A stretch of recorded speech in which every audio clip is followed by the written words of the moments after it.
they've also been quite forward-leaning without actually acknowledging they are forward-leaning about it. The options are essentially stop providing services or do it for free. The economy is a system that was designed. We can redesign it to get the outcomes we want to see. Actually, this wasn't inevitable. You had a choice about what you gave your money to, and you chose to keep your promised landlord. It is quite devastating to see this current government absolutely trash what has been a really good track record with disability. The complete lack of investment into Te Ao Māori. What is the top priority for that $15 billion? The government says the top priority for that $15 billion is tax cut. But it's not fair that a religious group like Destiny Church stands outside a school. If it was any other protest group, parents would not accept that.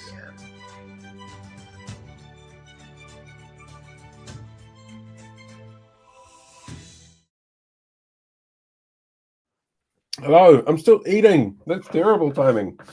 Cramming food down and look up and there's like 2 seconds left on the clock. Well, that was a terrible way to start things. Hello, good evening, everybody. Everyone who's out there watching, and Blake, you who is not out there watching because you're in here being part of it. How is your day going? All good. Now, before we get into tonight's interviews, I wanted to share a clip from what we taped this morning because it was just too good to not show right now. Because this, to give you a bit of behind the scenes, I usually record these and ask all of my guests at the end of the current series, what would you say to the minister to encourage her to come on the show? And usually I get various answers, but this one was just too good. I had to share. So a little bit of a setup here. This is William that we spoke to this morning. He is a father of a deaf 4-year-old who has some serious issues around sensory overload, and to the point where you can't run water in the house or you can't laugh in the house because it causes so many issues for the child. So it was a really fascinating one to sit down and have a listen to and produce on this one. But I would thoroughly recommend that if the people aren't doing so already, that they jump over to your podcast channel for this, the BFG podcast channel, because there's already, I think, 4 episodes up so far. We've got another couple in the works at the moment as well. And there's some really interesting conversations going on there about what's happening within the disability sector at the moment. So if you haven't done so already, jump on the link. I'm sure it'll pop up in the chat very soon because Kiwi Skirt is super onto it with that kind of stuff. In the meantime, I will get this clip up and running.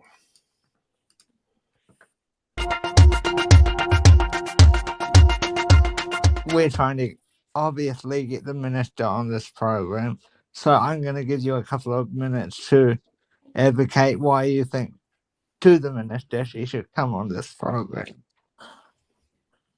I believe that it is your duty as the minister to support and represent your portfolio for the people who are most critical in that portfolio. All of our disabled people, our whaikaha mokopuna, our disabled young people. I'm particularly, I want to know what you're going to do to make sure that our young people have a bright future ahead, where there's no barriers, where they have every opportunity to be able to succeed in life their way, without barriers. It's barriers. You're putting up more barriers. So tell me how you are not putting up more barriers by centralizing whaikaha into MSD. Tell me how you're going to reduce the amount of burnout parents experience because they are no longer able to get an adequate amount of respite. Tell me how you can take care of my son. I'd love to see you come and sit down with my son and have a conversation and have a good chuckle without him flipping out. Maybe you can take care of my son for a few hours and understand what it's like to be in our shoes as carers. Or maybe stand in the shoes of our whaikaha people. Think about what it's like to not be able to get access to the things you might need because it's subject to arbitrary criteria that help manage a talking point in your budget. Put your money where your mouth is and come join us on the journey rather than do things to us.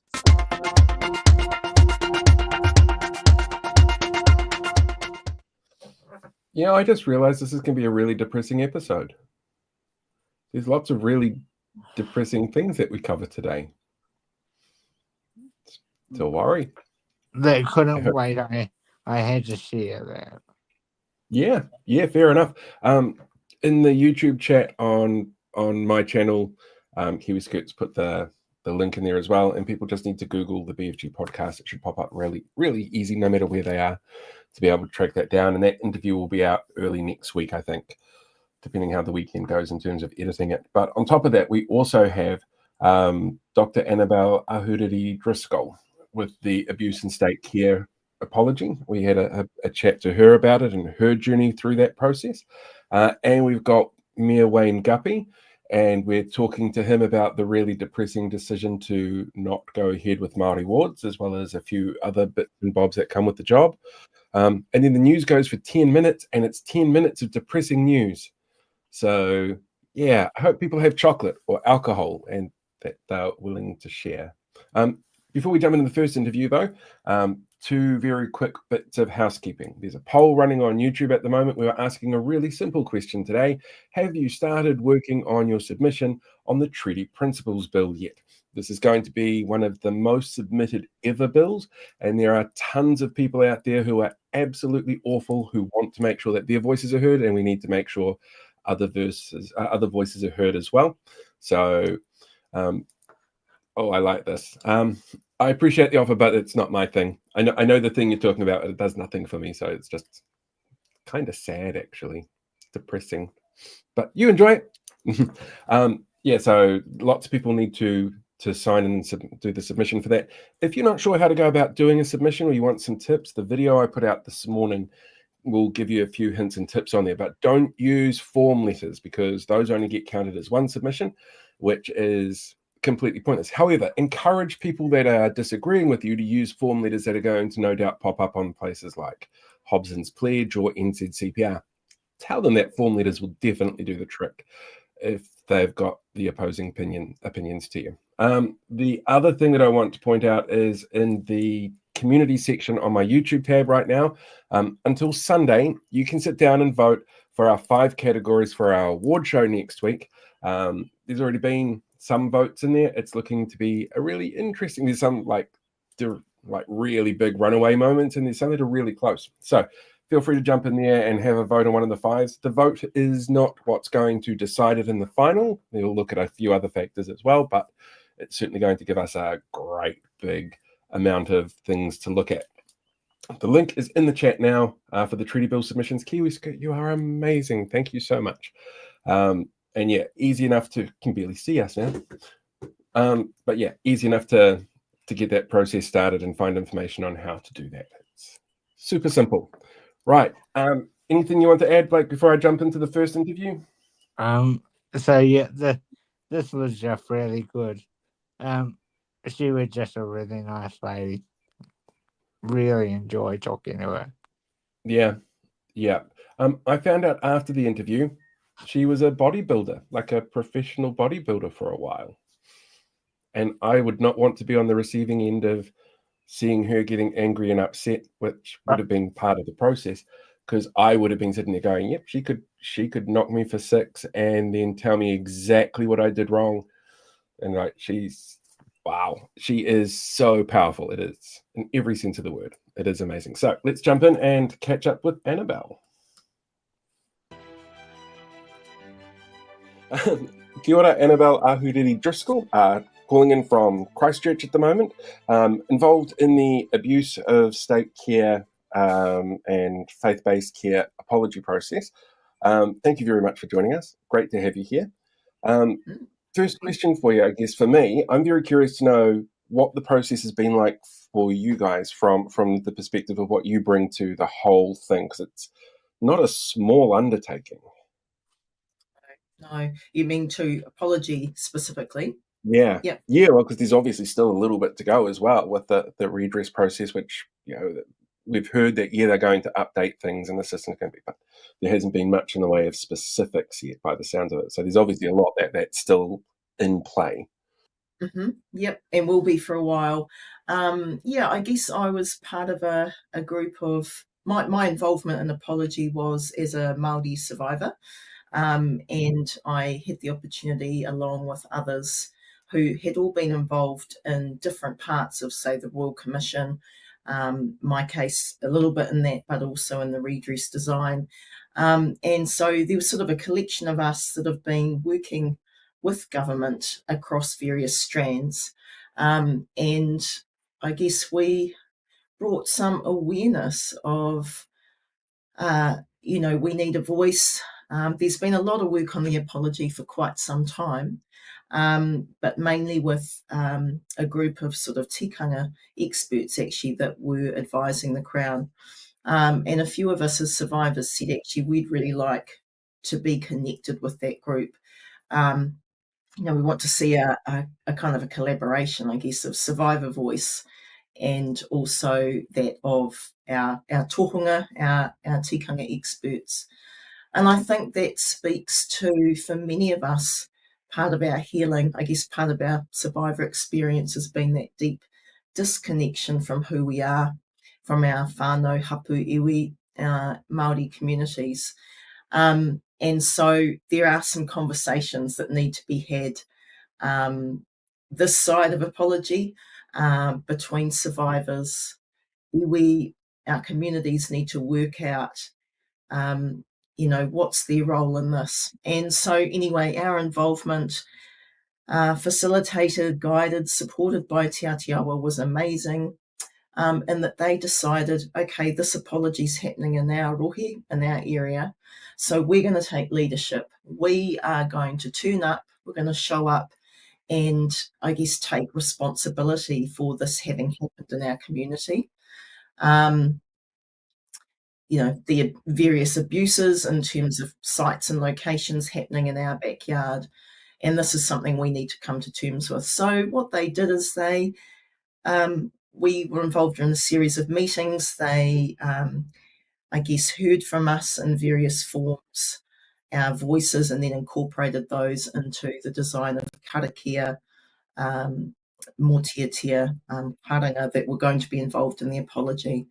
And so it was a beautiful, we were made aware this is a tikanga process, which is sort of slightly separate but interwoven with the Crown apology. And so very meaningful to be able to be involved. Part of our own healing, I think, for many of us, being recognised for who we are as Māori, and how our journey as survivors is distinct but also shared with our whanaunga, I know the apology itself, the media focuses on sort of what happens in the House with, Chris Hipkins, Christopher Luxon. There were also a range of apologies that came from sector service leaders as well for what had happened throughout their organisations. Were you guys involved in that part of the process as well? Was it sort of we identify what sectors were the ones that were causing the issues and this is where the apology needs to come from? Or was that something that came from sort of the government side of it? Yeah, I guess like I said, survivors have been involved in working with the Crown Response Unit in various ways, across apology, across records, across redress, in the Royal Commission. So I think survivors have, identified where the problems have been. That's been picked up by government, obviously, but no, as far as I understand, the apologies from chief executives was sort of Crown managed, but with kind of that intelligence that has come from survivor voices. Yeah. So what I really liked about the apology, being a disabled person, is that the kind of disabled element put in the legislation Were you part of the group that talked to the Prime Minister, and if so, how receptive was he away from the cameras, not not taking into account the media spin sort of side of it? Yeah, I guess a lot of this work has happened under the previous government. And so the work that I was involved in we were largely liaising with ministers of the previous government. But so I acknowledge that for this government coming in, the Royal Commission plus what's been done with redress, they have to pick that up. I think it's taken them quite some time to, I think, come to sort of terms with that. So a little bit of a delay in terms of for our work around redress. A report completed in December, but Erica Stanford didn't receive that report until March this year. I think it would have been a little bit quicker if those previous ministers were still there. And so I think it has taken them, I think, because they're a coalition government, there's all that sort of negotiation that needs to happen around this issue, as many others. And so I think it has taken them quite some time to work out, as a coalition government, where do they stand on this. There's always been calls, and I think there will be a degree of sort of cross-party agreement that, this should be an issue. I guess, for many of us, our feeling is this is an issue that should sit outside of the policies of the day. But I guess the likelihood of that is fairly slim. So I think Christopher Luxon, I've had very limited dealings with him. Our point of contact is Erica Stanford. She's been very positive, quite supportive, but there's a large cabinet that has to sort of end up being on the same page. My feeling is Christopher Luxon is supportive, but again, probably one step removed from the next steps. So with that then, how did you feel about the apology on the day that he provided? Yeah, I think because, the speech that he gave at the tabling of the Royal Commission report was really, many of us that were seated in the gallery, I think were quite, I don't think astounded is too strong a word, actually, at what we heard. It was probably the acknowledgement of the content of the report and the experience of survivors was, at that point, more than we could have imagined. So then I think coming to apology, probably hard to sort of top that in a way. I feel that the limitations of the national apology, in my mind, hugely important. It is symbolic, but also much more than that. It's about introducing survivor experiences into the public consciousness. And then, also from a tikanga point of view, having to do that, Crown having to acknowledge its part in those harms in order to move to the next stages. But I think perhaps because it's so broad, it did lack detail from my point of view. And there's been some interesting analysis of Christopher Luxon and Chris Hipkins' speeches talking about the key difference being, I guess it was felt that Chris Hipkins' speech, he was taking more responsibility for his role in governments and, under which this abuse has happened. So I think that's possibly there was less of that in Christopher Luxon's speech. Which brings me to my next question. Next comment rather. Some of the people felt that, in Mr. Luxon's speech in particular, that some of his comments were derogatory and old-fashioned towards disabled people. Did you feel that way yourself? I must admit, I think I think on the day, I think the nature of the day, the intensity, I realised that listening to it, there are probably details I didn't pick up on. There was a lot to take in, I guess that's what I'm saying. But I'm interested in hearing that perspective. It doesn't surprise me. As an adopted person, I feel like there were details probably missing. Yeah, I don't know that I feel that our group is particularly well seen or recognised still, but yeah.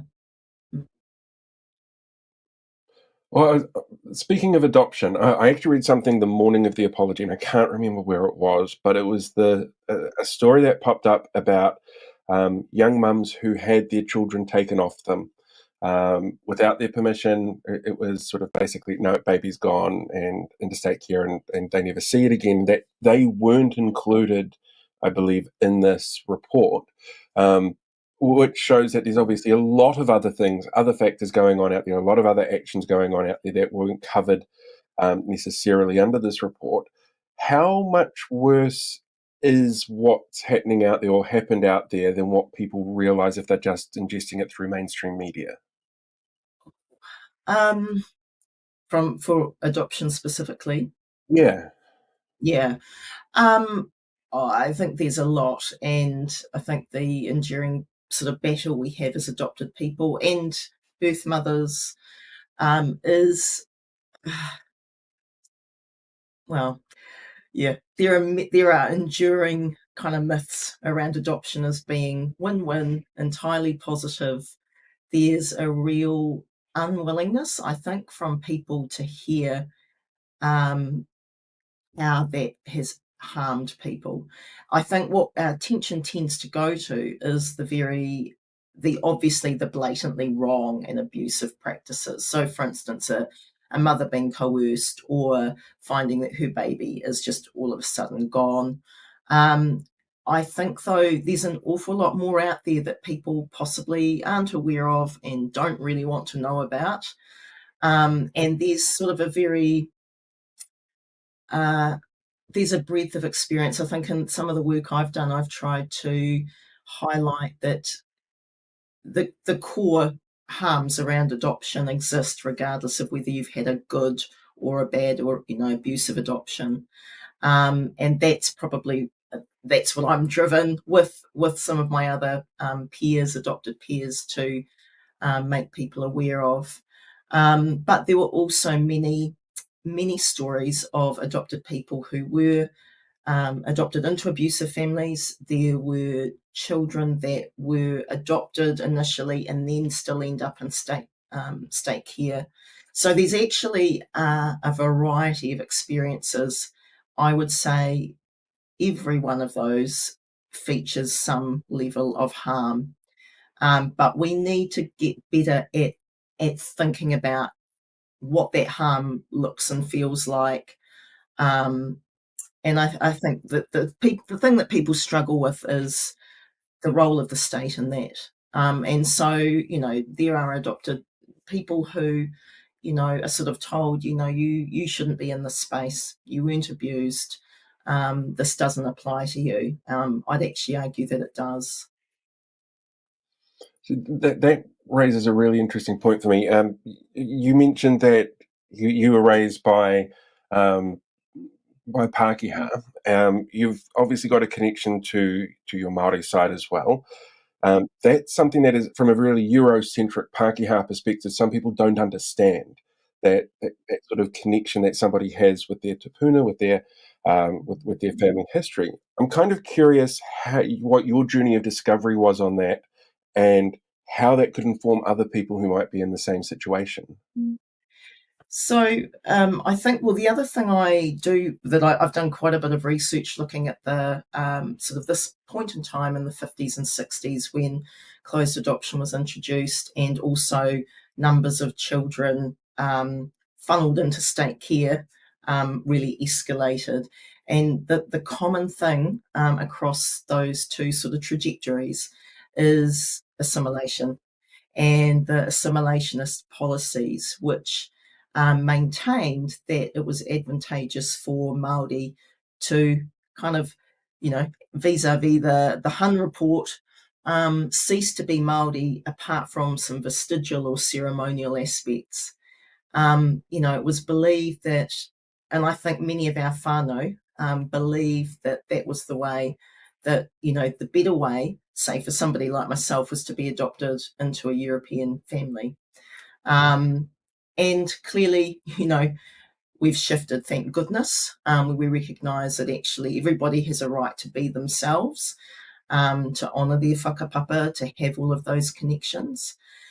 But I grew up in 1980s Christchurch with very little Māori influence, input into my life at all, nothing at school, and also haunted by the fraction that social welfare had given me, and kind of the mathematics that had been done around working out my father's fraction.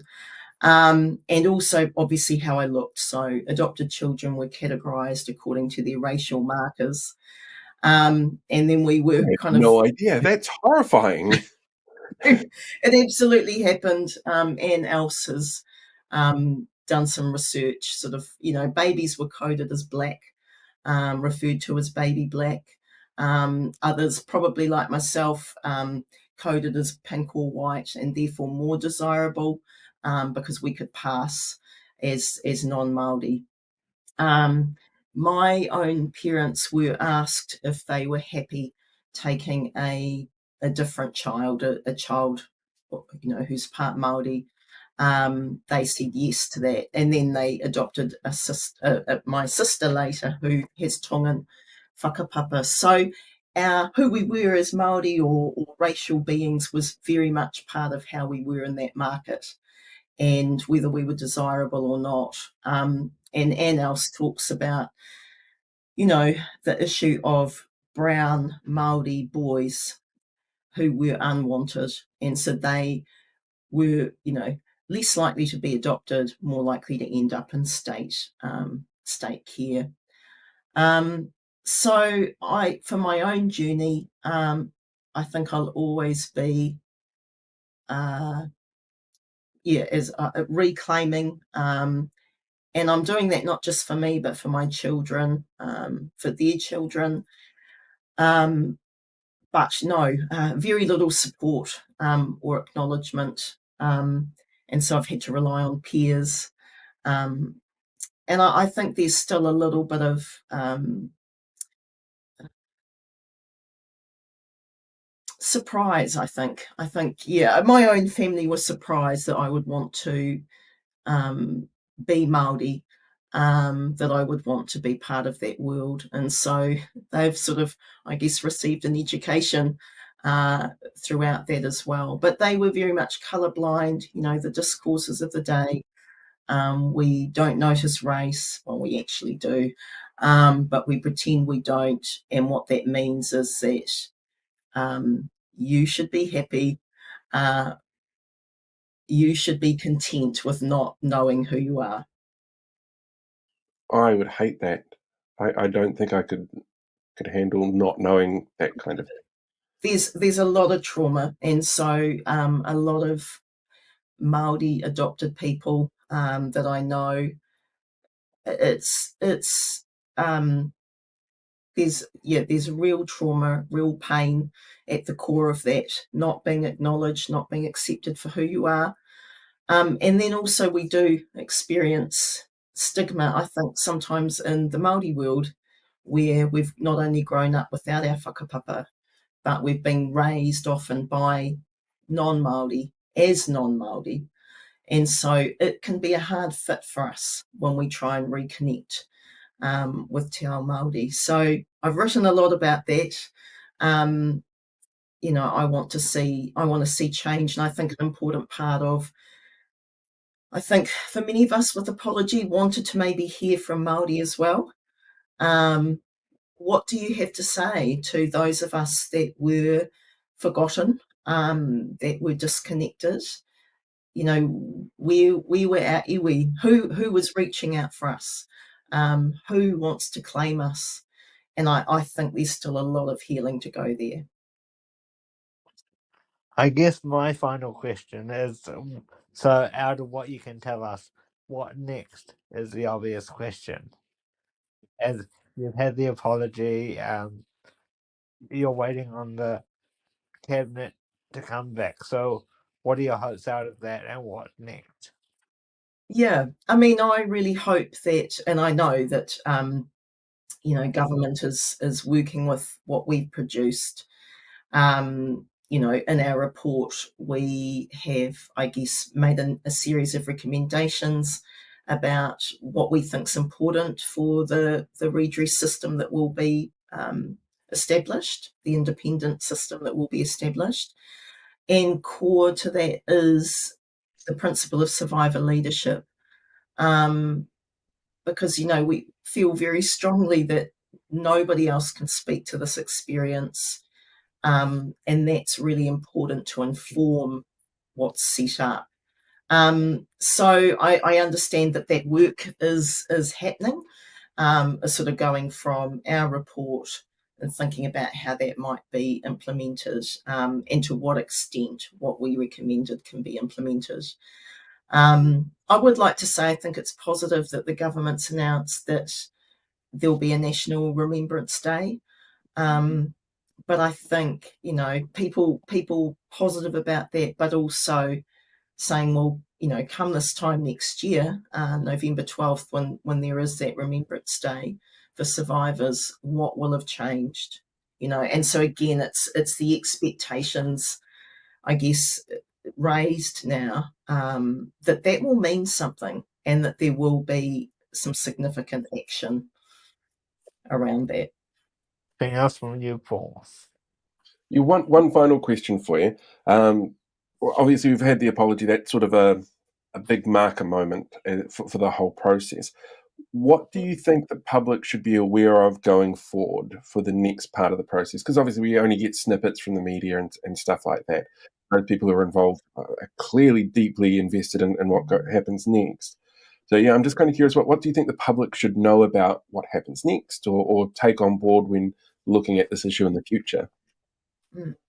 I think that I guess at a very high level, I would like the general public to sort of to familiarise themselves, learn about this history. I do think that reading aspects of or parts of the Royal Commission report, it should be, well, certainly compulsory for some sort of helping professions. But I think there's a real coming to terms, reconciling kind of how we think of ourselves as a nation and this abhorrent history. And, we have to be brave, and we have to look at that, and we have to think about what are we going to do differently. Thank you very much for everything, for the work that you've done on this, for sharing your story. It is really appreciated. I think the other thing there are many survivor voices out there, and I'd really like to the broader survivor community, and I just encourage, keep listening, keep watching, keep attending to what's happening in this space. Brilliant. Thank you very much. Thank you very much, Korua.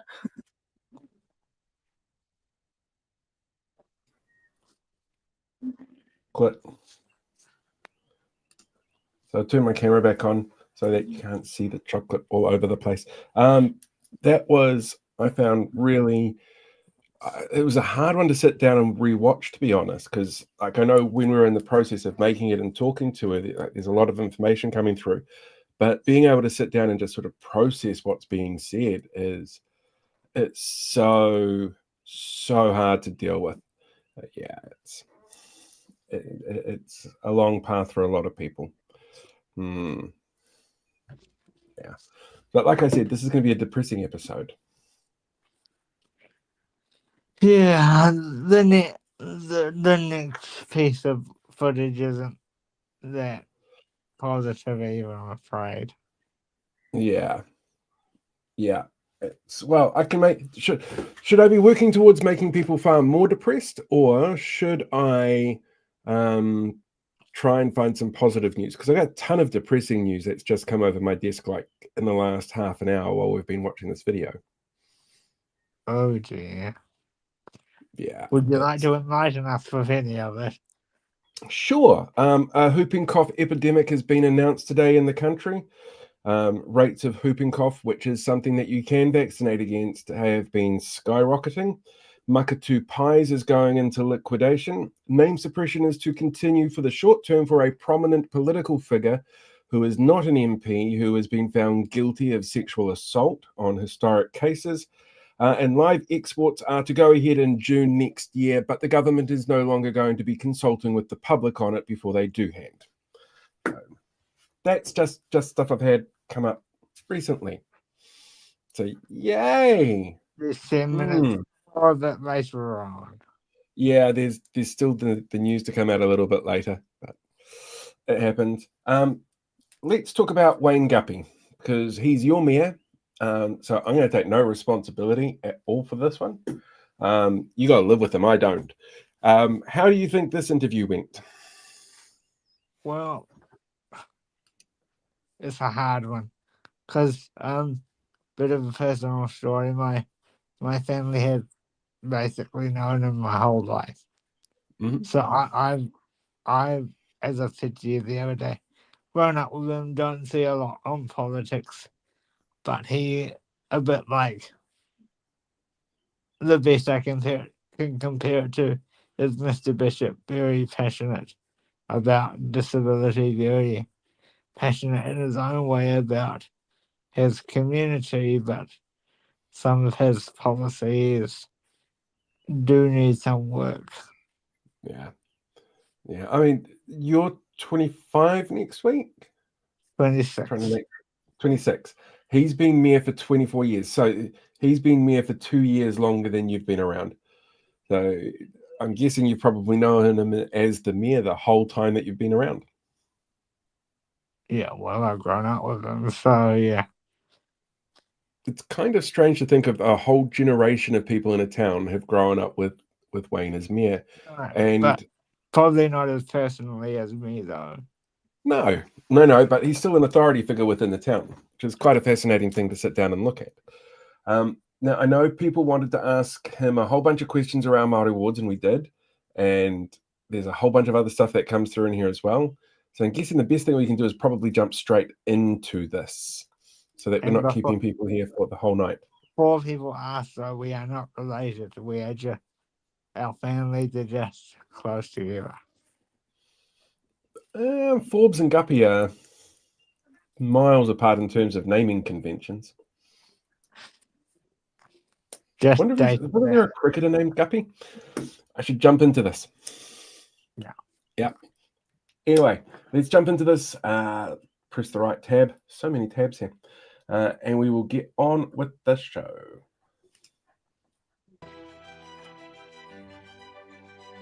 In the studio, we have Mayor of Upper Hutt, His Worship Wayne Guppy.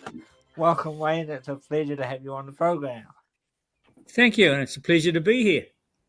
And I'll let Paul ask the first question. Oh, that's a dangerous thing to do. First question is going to be light and fluffy, actually. Are you New Zealand's longest serving mayor? At this stage, I am, yes. I mean, not up until, I think, present day, longest serving mayor. Yeah. When you first started on the journey, as I said, when you first went for it, did you actually think you'd be in the job this long? No, not at all. In fact, I didn't have, I certainly didn't think I'd be here for 24 years, put it that way. So we recently saw that you voted not to retain your Māori wards. What was your decision behind that, and were you satisfied with the decision? Yeah, look, one of the issues that I thought the council considered was the fact that we were still working through and finalising our relationship with mana whenua.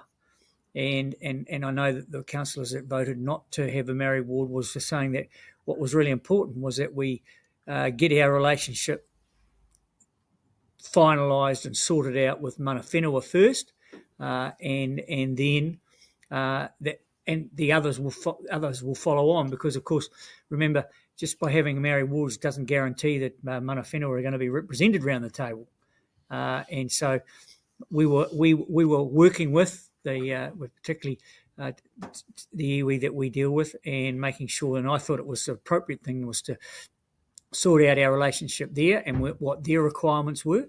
That certainly doesn't, if the population want to have a referendum, 5%, the legislation clearly says if 5% of the population sign a petition, and then you need to consider that. But certainly it was about getting the relationship first with mana whenua. How much of that decision came into play around, because you guys elect at large, don't you? You don't have individual wards. How much of that decision-making process involved looking at, we're an at-large electorate, so carving a part out might be a bit more complicated? We looked at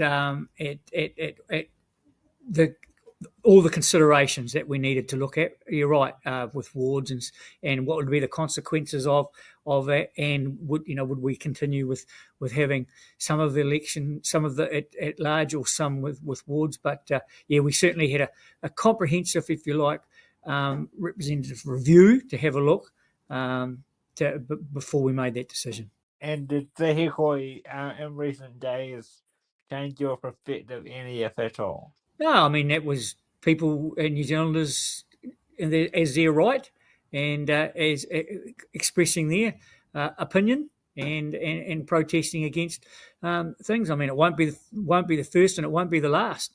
So the point of view, that's the strength of living in a democracy, being able to voice your concerns and have the ability to protest. Okay. Now we've got the election coming up next year.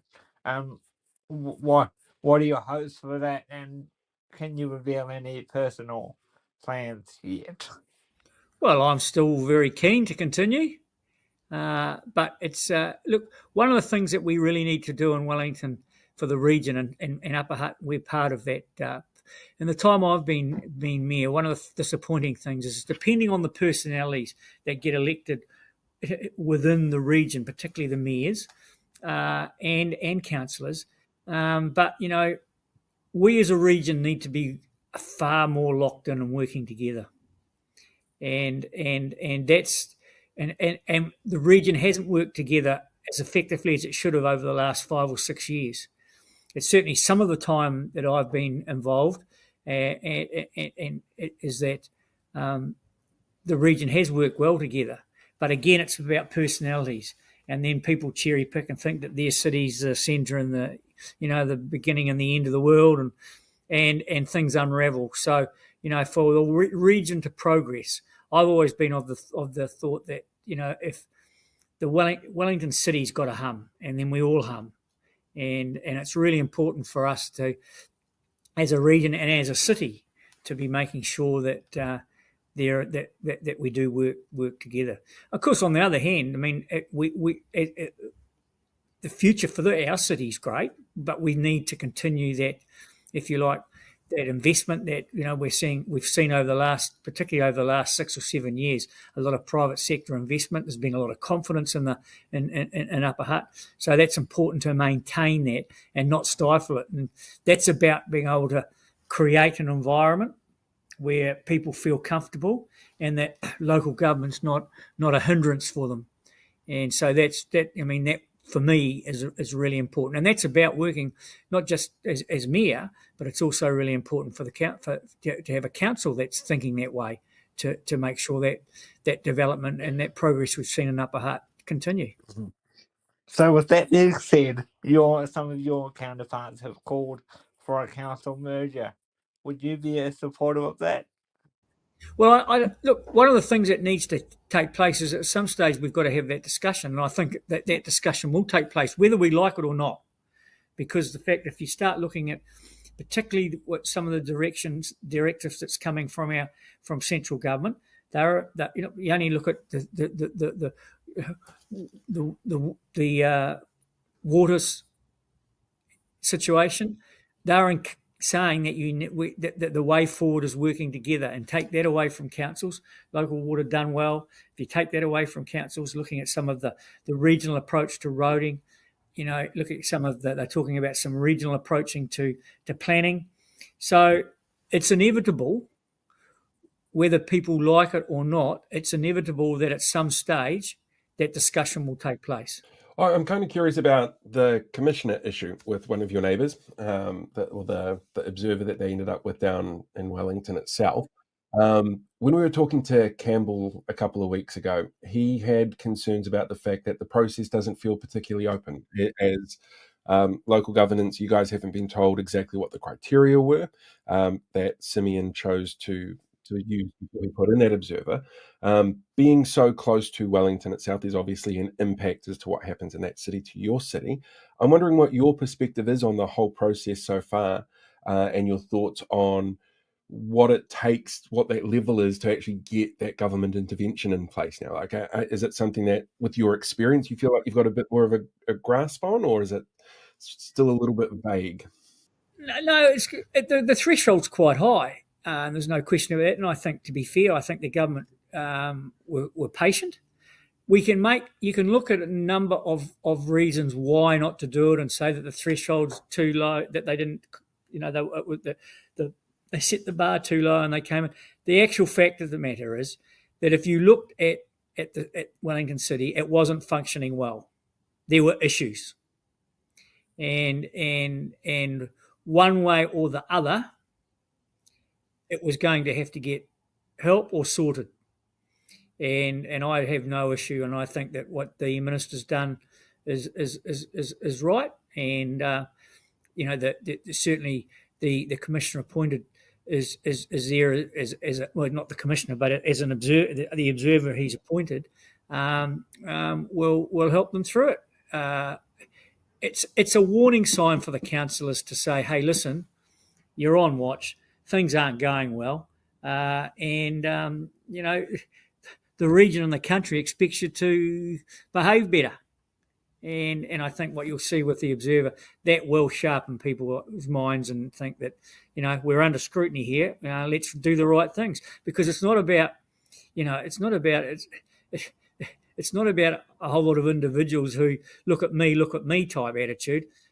It's about, in the end, having to collectively make good decisions, and I'm sure that the observer will help that. So you and I have talked a lot about the disability issues that have been coming into the light over the last year or so. So if you are re-elected, how will you ensure, from a local perspective, that's upheld, basically? Well, look, I mean, again, it's working not only with what the tools and what we can do as a local government. It's also working with many of the central government agencies, because they are a vital part of that whole jigsaw. So it is, Blake, really important that we work in not our community and collectively, because some of the issues that the disability sector suffer aren't just local here. If you look at it, some of them should be tackled regionally, and we shouldn't lose sight of that. But it's everyone making sure that we get the full jigsaw in place to make progress. Do you have any follow up on that, Paul? Well, it does make me wonder, if being from Auckland, what does the Wellington Regional Councils work on together at the moment? What are they doing well together? That's a good question, Paul. That's a good question, because, if you look at some of the issues that the councils, look, obviously working through some of the roading issues. Obviously, they're also working together on the waters. I mean, we had a working group that included that started when the previous government concept was by the present government was discontinued, and the new setup and how they wanted waters done well.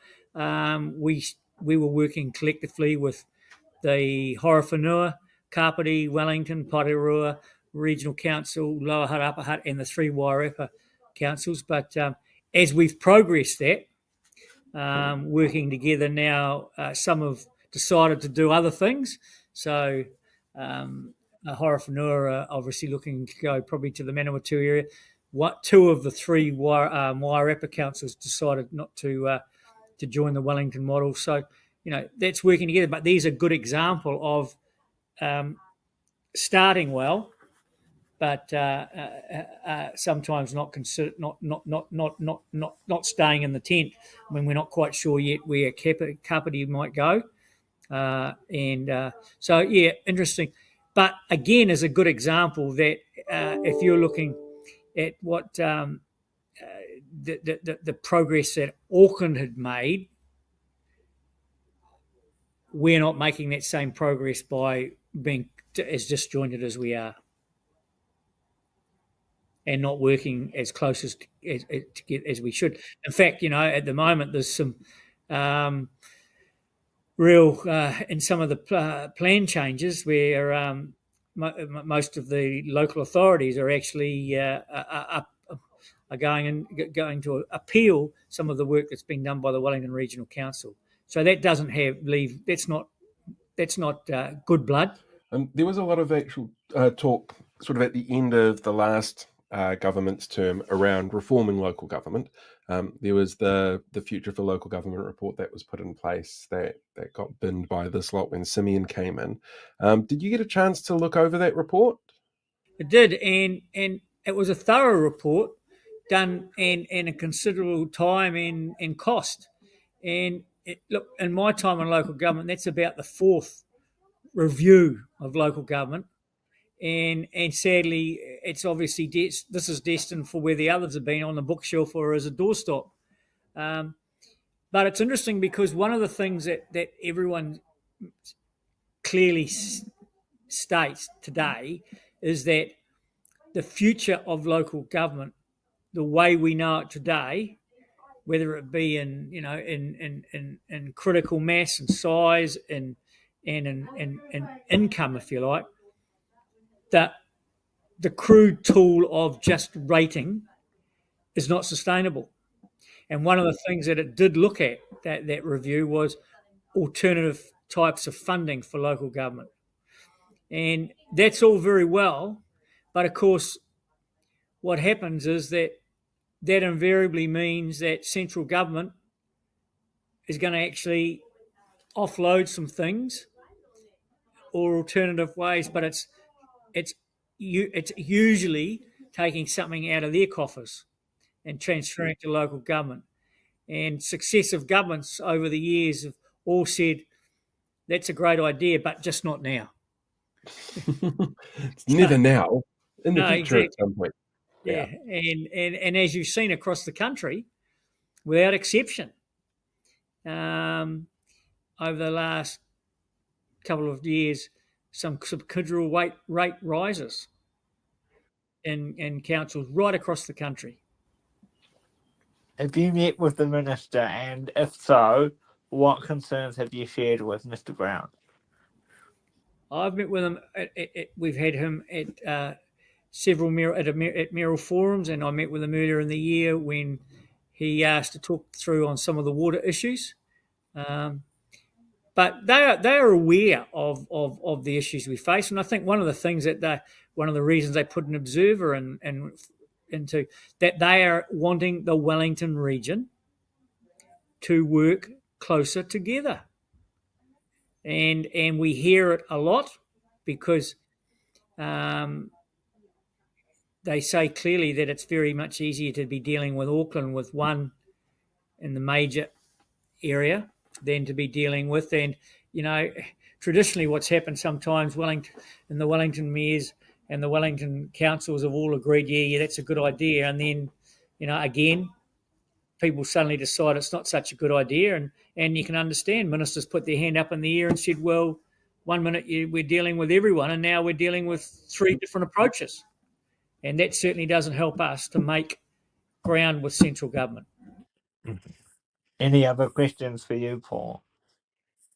Oh, millions, but they'll wait for now. They'll wait for the next one. Okay, I guess the final one from me is what are your hopes going into the next election for you, your local election? Well, again, it's maintaining that momentum and continuing that, Blake, that the environment where people are confident to invest, because we will look in the next couple of years. The if you like, the slowing down of the economy and the cost of living and inflation, etc., will have diminished, and we'll be on another cycle. And it's really important to create and to have that environment within a community. So from mayor as a leader and councillors who are determined to work together and create that environment, so that when the upswing's there, that momentum's continued, and Upper Hutt's part of that. Really important. Well, unless you've got any other questions, Paul. Just one, and it sort of feeds on to what you've just said. After 24 years in the role, has your vision for what you want from your community changed? And if so, how? Or if not, what is that vision? What do you see being the perfect Upper Hutt?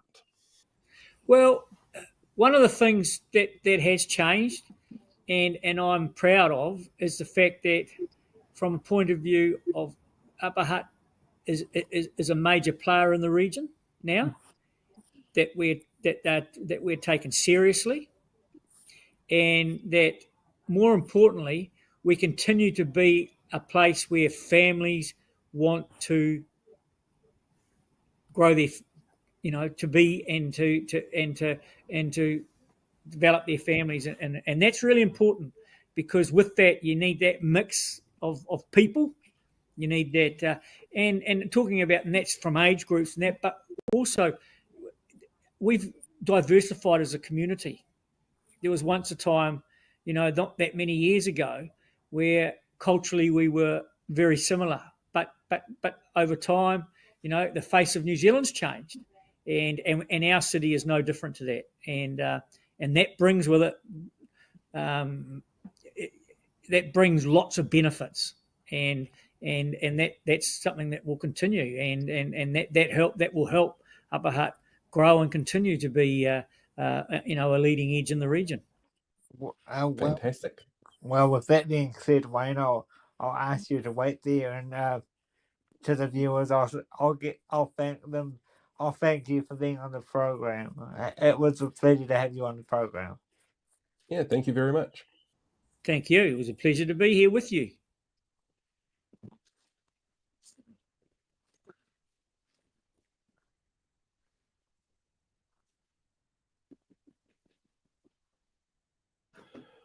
Turn the mute off so nobody could hear me chewing. As I say, Wayne being the mayor for your area, any thoughts now that you've had a chance to sit down and rewatch it? I've got some thoughts. I want to know what everybody else thinks. Well, there's been some interesting chats actually that have come through around local body politics, and I'll bring up a couple of them. Like this one here from Kiwi Rob, just reminding everyone, 11 October 2025 is election day everywhere apart from Tauranga. Tauranga, of course, doesn't get one because they had the special election earlier this year, so they're going to have a 4-year term. So that means if you are considering running for council, now is the time to be doing it and start planning and looking at what's out there, what your community is saying, how to get involved in your community, and the process that actually gets involved in terms of building up your profile if you don't already have one. It's a really interesting thing, I think, when people run for councils, that they realize very quickly just how many moving parts there are. It's huge for anybody that goes into an elected position. So I have a huge amount of respect for 99% of them, because they go in there wanting to help their community in ways that they might not necessarily realize when they first start. And they learn a lot along the way, and they learn a lot more about their community. There's only 2 or 3 councillors around, maybe a dozen councillors around the country who are doing it for the wrong reasons and doing it for themselves as opposed to trying to help people. So 11th of October 2025, if people are looking at running for council, I might put together some video over the holiday period about, this is how you go about it. Should be great fun. One of the other messages that came up as well from KiwiBurb, local elections can serve as an indicator as to what's going to happen in the general election. You might be able to answer this one for the Hut for me. Do candidates run under party banners? Is that for me or for the? Yeah. So as it said in the chat, everyone apart from national often endorsed candidates. Okay. Because I know in Hamilton, it wasn't such a big thing. Political parties didn't run candidates, but you had candidates who are aligned with political parties. Up here in Auckland, you do get political parties running candidates sometimes. So I suppose it's a little different everywhere that you go. And to answer David's question, yes, I was. I was going through, while the interview was on, I was going through trying to find some good news, and I found one piece of good news on my news feed, and that's apparently Manuka honey sales are starting to improve. Everything else is just really depressing. Really depressing. We got this one here from Stay Positive. Interesting to hear Wayne's view on rates as an inadequate tool. It's a common theme that I hear from local government. Absolutely right. I don't think I've come across a local government organisation who thinks that rates are the best way to raise funds. It shouldn't be the only way to raise funds. So yeah, it does need an overhaul. And there was a ton of it in that report that he mentioned. That's the fourth one since he's been in power. That's going to end up being a doorstop. I just want to ask you, since Kiwi Skirt and Sam know him very well as well, what do you guys think of what he had to say? And while we wait for that to catch up. So while I wait let's see if they give you any answers. Dave has mentioned a longer term is all good. We just need a mechanism in place if they go off the rails, like a citizens-initiated referendum of X amount to force a new election. Could even have a very long term. Yeah, you're absolutely right there. That report that got thrown out actually had in place steps that could be taken by citizens-initiated groups or by councils with an outside arbitrator coming in if you had somebody who ran off the rails. But we'll deal with somebody like that a little bit later in the news. Great fun. Sam says the interview is very Wayne, doesn't mince his words. So yeah. Simon points out that political parties run candidates, all associate groups in bigger cities, but in the smaller cities, it's normally independent. You might have some political affiliation. Yeah. I know somewhere like Waipa, for example, the Waipa Mayor at the moment, Susan O'Regan, is former MP Catherine O'Regan's daughter, and they're all very much lined up with the National Party. That's their ideology, but it's not something that really comes out a lot in the campaign trail. It's also a farming community, so it doesn't surprise me that the final thing I'll say before we head to the news is I was very disappointed with his answer rewatching it and taping it about the Māori Wars. Yeah, I do totally understand trying to build a better relationship with mana whenua, but it doesn't really help when you turn around and say, yeah, your voice doesn't count. I found his answer quite disappointing. Yeah, absolutely. One more thing before we jump in with the news. Kiwi Rob's pointed out that July 1st is when nominations open for local government and the roll opens for public inspection. Always make sure that you are... Oh, my lights are flickering. That's not a good sign. Make sure that you are up to date on the electoral roll, especially if you're a renter and you move around a little bit. It's really important to know that you can vote as a renter. Lots of people feel that they can't. So up to date on the roll at all times. Is it windy where you are? No, it's beautiful out there. Usually if the lights start flickering in here, it means that somebody's had a bit of an accident up the road and might have bumped into something that they shouldn't have. But if I disappear suddenly, you know why. Should we jump into the really exciting, totally upbeat news then? Yeah. Totally upbeat and exciting. Yay. Hello there, kia ora, and welcome to this week's news. The ACT Party, seen here showing you what the monsters from the series From look like on their day off, began the week in defence mode after a powerful haka was burst into Parliament during their first reading of the Treaty Principles Bill. Mark Cameron demanded civil debate while calling those involved in the haka barnyard animals. The official party account claimed young people should not be involved in protests, as footage resurfaced of David Seymour, who made headlines earlier this year for Snapchatting children because they were apparently future voters, encouraging students of charter schools to protest and perform a haka to save them. Seymour claimed Te Pāti Māori were given a free pass from media for their haka, while not answering questions on the whereabouts of and sudden resignation of former party president Tim Iago. And he also claimed that a democracy means each person having a say on the rules that run the country. And a bill put together without the input from one of the signatories of our founding document is the way to ensure that. On Saturday, New Zealand First MP Tanya Unkovic, seen here showing you all the words that she can read by herself when she uses her finger as a guide, spoke to crowds of dozen for the New Zealand Doctors Speaking Without Science event commemorating those who died suddenly from what they always assume is vaccine reactions, despite all of the evidence to the contrary. In her speech, Unkovic confirmed that everything she said in the House and every action she has done that legitimises disinformation and peddlers of disinformation was sanctioned by party leader Winston Peters, who signed off on submissions she'd made to Parliament. Now, normally I'd put a joke in here, but clearly 6% of voters already did that. Saturday also saw self-styled Bishop Apostle Brian Tamaki seen here admitting to News Hub that he did know his followers were planning to paint over rainbow crossings in advance and still suffered no consequences from it, complaining that he wasn't getting enough attention lately, so he held a Make New Zealand Great Again hikoi, a mishmash of ideas to show that apparently his hikoi was going to be bigger than hikoi mō te tiriti, his haka more powerful than the one recently seen in Parliament, that only the New Zealand flag should be flown in the country at an event where Trump flags were flown. The illegal activity blocked off State Highway 1 while his followers walked the motorway without the correct permits after misleading police and saying the event involved vehicles, not people on roads.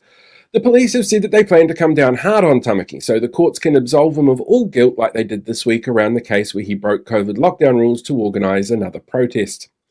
David Seymour, seen here attempting to perform a human wave like a human, is being given credit for helping ensure the success of Wellington CBD businesses, with his ability to draw in tens of thousands of people to an area all to tell him to shut up.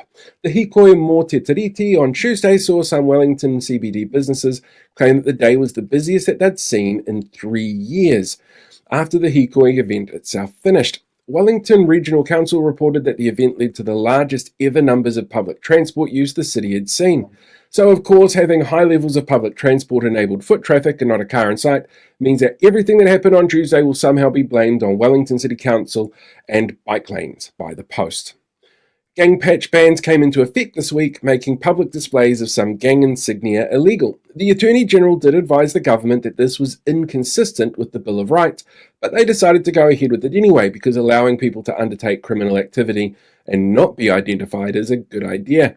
As a quick guide, remember you can wear things like bulldog images in public as long as it's not gang specifically related, but you can't wear gang-related content in public or your car or your home. But swastikas are fine.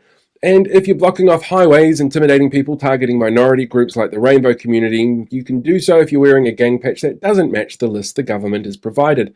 But if your car has a patch on the dashboard parked overnight on the night this law comes into effect, the cop will swoop in at 3 minutes after midnight to ensure you don't hurt anyone. So it's a very clear and fair system. Richard Chambers has been named as the new police commissioner this week. Chambers rose to prominence as the police officer in charge of investigating groups looking into former National Party MP Todd Barclay when he made secret recordings of his staff to see if they were making fun of him, and the public noticed an apparent similarity between the two. Chambers has already signalled his aims of trying to build up public trust in the police force and is open to increased use of tactical police equipment and potentially more gun usage by police. Chambers had been working at international police organisation Interpol out of Europe before this position and is being touted by Police Minister Mark Mitchell as proof they can lure back police who have left the country recently if they offer them all the top job. The annual New Zealand Drug Use Survey was released this Thursday, which showed that the use of methamphetamine and cocaine had increased significantly in the past 12 months. The research paper describes the New Zealand drug market as saturated, but the government isn't concerned, saying at least gangs won't be wearing patches in public anymore because clearly we're tough on crime. Another survey released this week shows an extra 16,000 people have started smoking over the past 12 months, marking the first time that smoking numbers have increased in over a decade. Said Philip Morris spokesperson Casey Costello, "What a time to be a tobacco company, increased sales and tax breaks." Justice Minister Paul Goldsmith, showing how excited he is to write a propaganda piece for some of the richest people in New Zealand and call them biographies, this week announced 2 changes to name suppression laws around sexual offenders.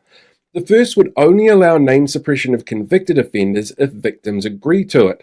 The second would automatically grant name suppression to victims of intimate recordings done without permission.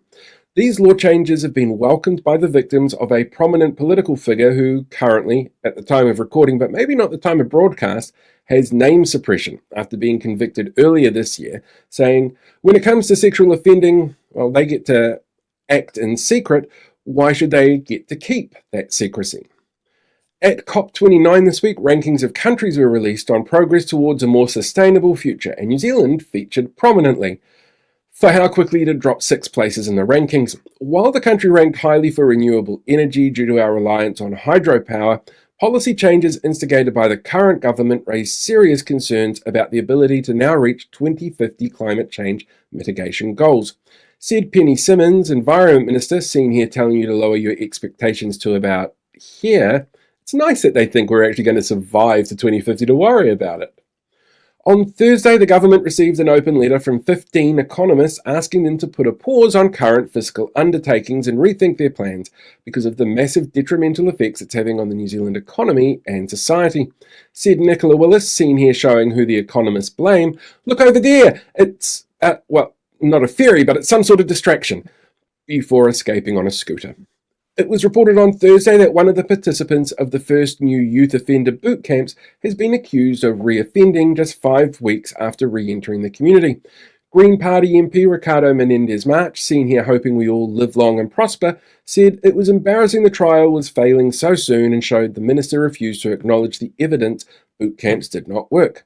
Said Children's Minister Karen Chow, seen here trying to see if she has pyrokinetic powers like Carrie, "We will know more about the circumstances after we apprehend the person, but we made him faster and stronger, so he's proving kind of elusive at the moment." Deputy Prime Minister Winston Peters, seen here pointing to what he's told are chemtrails by his voter base, this week claimed in the House that the recent Hikoi Mō Te Tiriti was nothing but an astroturfing event by Te Pāti Māori for political gain, and nothing at all like recent politically motivated campaigns like getting rid of Three Waters or the groundswell protest.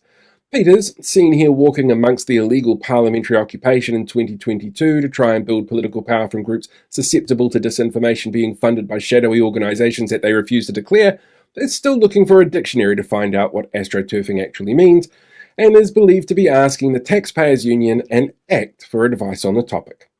And finally, Sovereign Citizen-aligned Hamilton City Councillor Andrew Bidder, seen here asking Waikato Times senior reporter Mike Mather why he won't report on chemtrails, has told media he is considering a run for the Waipa District Council mayoralty to replace the current mayor that he used ableist slurs at and refused to apologise over after being censured.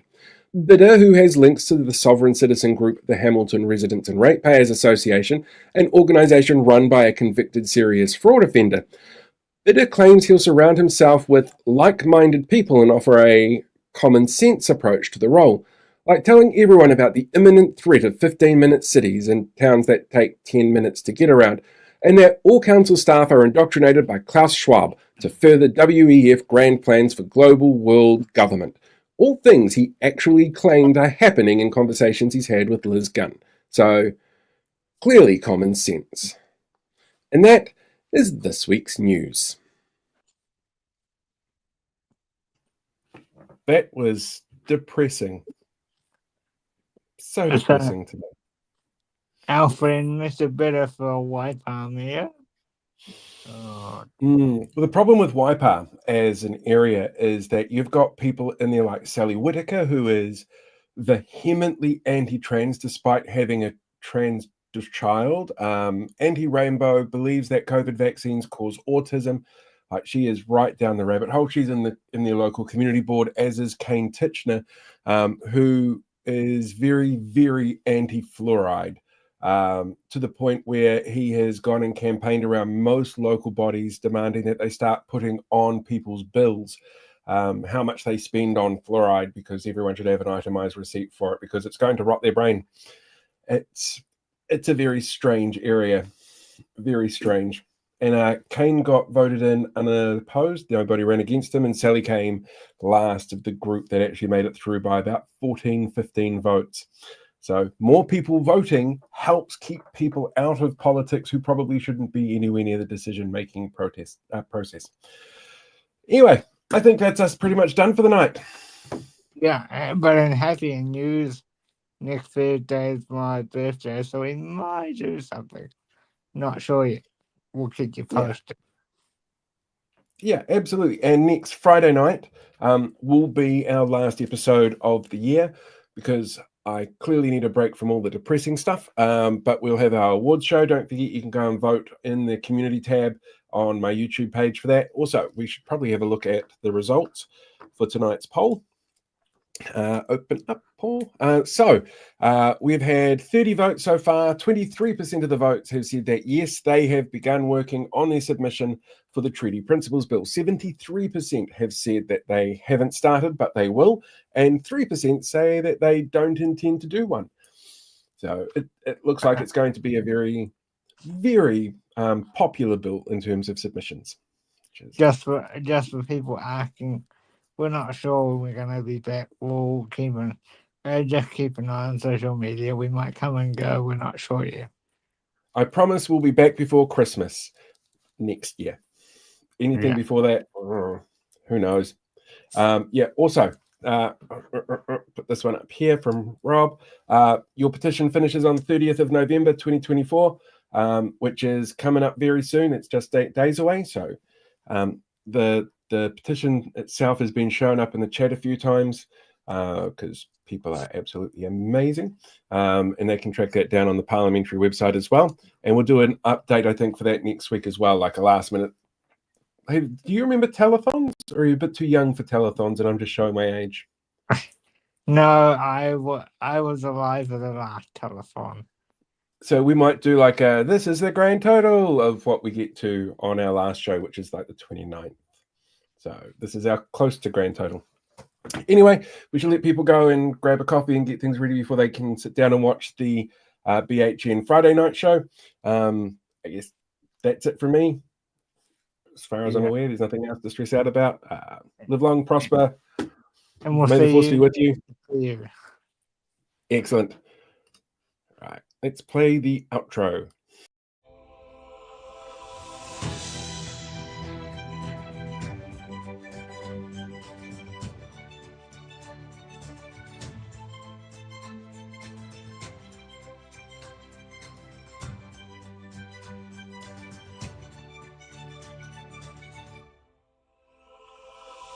I just want to tell you, bud, good luck. We're all counting on you.